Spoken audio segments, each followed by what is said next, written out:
Boa noite. Mais uma vez em São Paulo foi reunido o Congresso de Babacas reunidos pela Integração Mundial. Nesse congresso foi discutida a situação da questão do neoliberalismo na macroeconomia. Qual é a sua influência? Como temos visto claramente, a população em geral tem proibido a vetação do uso de preservativos sexuais em hipopótamos.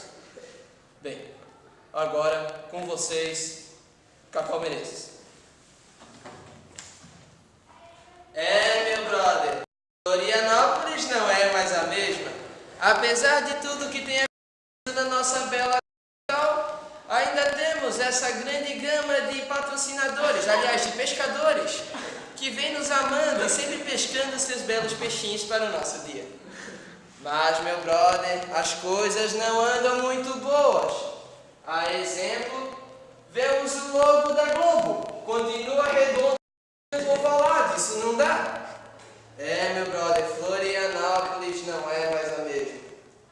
Mas, como diria o nosso amigo Hélio Costa, a comunidade do Saco dos Limões está em pânico!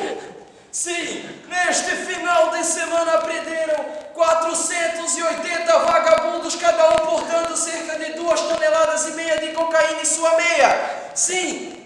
Ele estava lá deitado ao chão com 380 quilos de maconha em sua boca, morto, esmigalhado, e essa população do Saco dos Limões continua em pânico porque ainda não foi preso o João Paulinho do Paquá, o responsável pelo seu assassínio.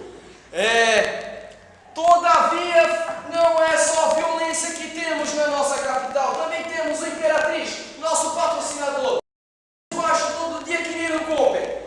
Lá toda quarta e quinta você tem feira. Temos hortifruti granjeiros, ovos de codorna, de galinha, de pato, marreco. E se eu não me engano ainda temos beterraba. Sim, beterraba e batatas. Olha na tela. Não tem tela. Então, como diria Silvio Santos, mas olha!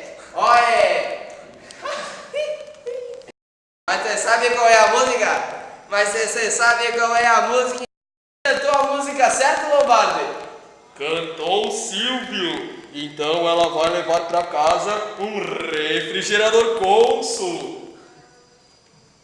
Como diria Mário Mota, vamos fazer uma boa tarde até segunda-feira.